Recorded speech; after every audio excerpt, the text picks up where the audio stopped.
आप देख रहे हैं आदेश वर्ल्ड न्यूज 25 चैनल को सब्सक्राइब अवश्य करें। संपादक योगेश चौहान। राजनीतिक इतिहास में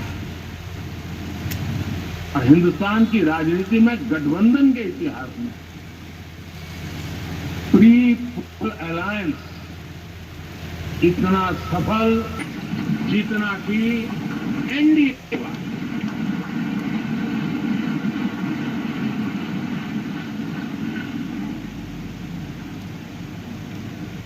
और ये गठबंधन का विजय,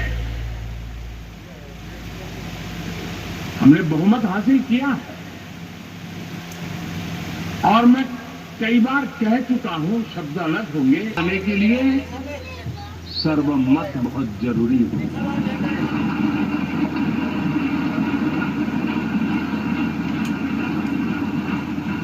और मैं आज देशवासियों को यहां से विश्वास दिलाना चाहता हूं, दायित्व है कि हम सर्वमत का निरंतर प्रयास करेंगे और देश को आगे ले जाने के लिए हम कोई कोर कसर नहीं छोड़ेंगे।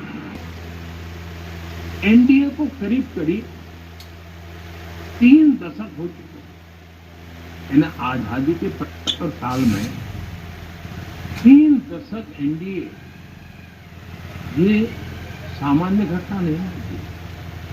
विविधता से भरे हुए अपनी लोकतांत्रिक और सामाजिक रचना के बीच में ये 3 दशक की यात्रा एक बहुत बड़ी मजबूती का संदेश है।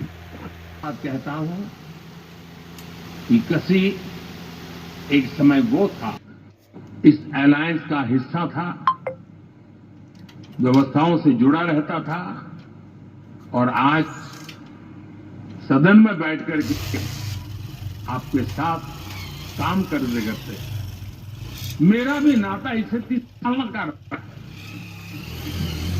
और मैं कह सकता हूं, हकीकतों के तथ्यों के आधार पर कह सकता हूं, ये सबसे सफल अलायंस है।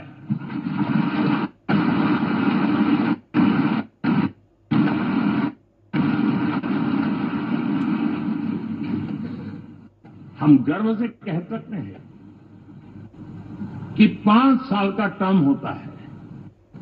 इस साल में से 5-5 साल के 3 टर्म सफलतापूर्वक पार किए हैं और अलायंस 4थे टर्म में एंटर कर रहा है।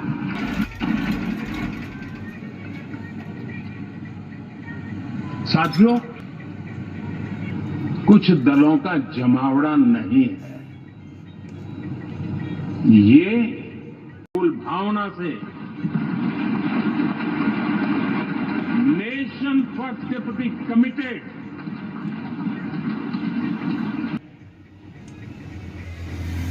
और 30 साइंस है।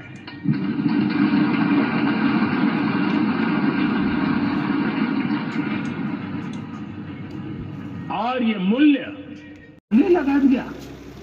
कर्नाटक और तेलंगाना की टीम को भी बधाई देना चाहूंगा। और वहां हमारा एनडीए समूह बहुत बड़ा भी है और कईयों को पता था कि हम एक साथ एक सीट नहीं लड़ा पाएंगे, लेकिन इस लड़ाई में हम साथ रहेंगे। और मैंने बहुत से एनडीए के साथी तमिलनाडु में ऐसे हैं कि जिनका कोई उम्मीदवार नहीं था, लेकिन इस झंडे को ऊंचा रखने के लिए वो जी जान से जुटे थे। और इसलिए आज तमिलनाडु में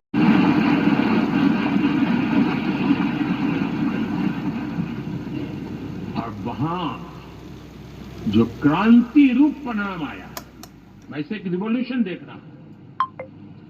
और मैं इसके साथ कह सकता हूं कि विकसित भारत का हमारा जो सपना है,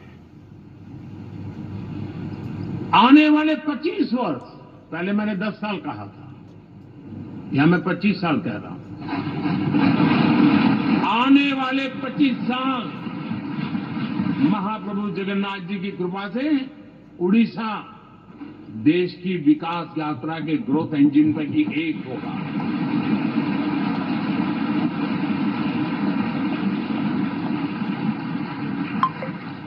साथियों, हम लोग 4 जून के नतीजे चल रहे थे, मैं तो अपने काम में कुछ व्यस्त था। बाद में कॉन्फ्रेंस आना शुरू हो गए। तो मैंने किसी को पूछा, यार ये तो ठीक है आंकड़े वांकड़े, तो मुझे ये बताओ कि ईवीएम जिंदा है कि मर गया?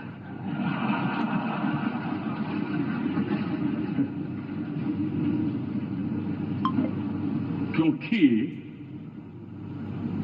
ये लोग तय करके बैठे थे कि भारत के लोकतंत्र और लोकतंत्र की प्रक्रिया के प्रति विश्वास ही लोगों का उठ जाए, और लगातार ईवीएम को गाली देना। और मुझे तो लगता था कि शायद इस बार वो ईवीएम की अर्थी का जुलूस निकालेंगे, लेकिन 4 जून शाम आते आते उनको ताले लग गए, ईवीएम ने उनको चुप कर दिया।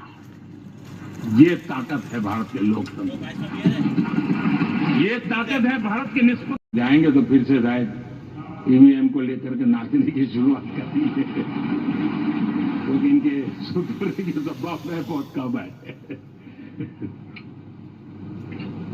आप देखिए, चुनाव के समय मैंने पहली बार देखा हर तीसरे दिन इलेक्शन कमीशन के काम में रुकावट आए, इसके लिए सुप्रीम कोर्ट के दरवाजे खटखटाए गए, भांति भांति की एप्लीकेशन, और एक ही टोली थी। और लोकतंत्र के प्रति जिनका भरोभार अविश्वास है, ऐसे लोग सुप्रीम कोर्ट का उपयोग करते हुए कैसे रुकावट डाले, इसका निरंतर प्रयास करते रहे। और चुनाव आयोग की ताकत का एक बड़ा हिस्सा अदालतों में, इस पीक अवर्स में, चुनाव के पीक अवर्स में, यानी कितनी निराशा लेकर ये लोग मैदान में आए थे कि उन्होंने पूरा हमला उसी इंस्टीट्यूट पे लगा दो, ताकि चुनाव के कोई भी परिणाम आए हम दुनिया के सामने भारत को भी बदनाम कर लें। ये षड्यंत्र का हिस्सा था दोस्तों, और कभी भी देश उनको माफ नहीं करेगा। साथियों, इंडी गठबंधन वाले जब ईवीएम का विरोध करते हैं तो मैं सिर्फ एक चुनाव के रूप में नहीं देखता। मैं मानता हूं ये लोग मन से पिछली शताब्दी के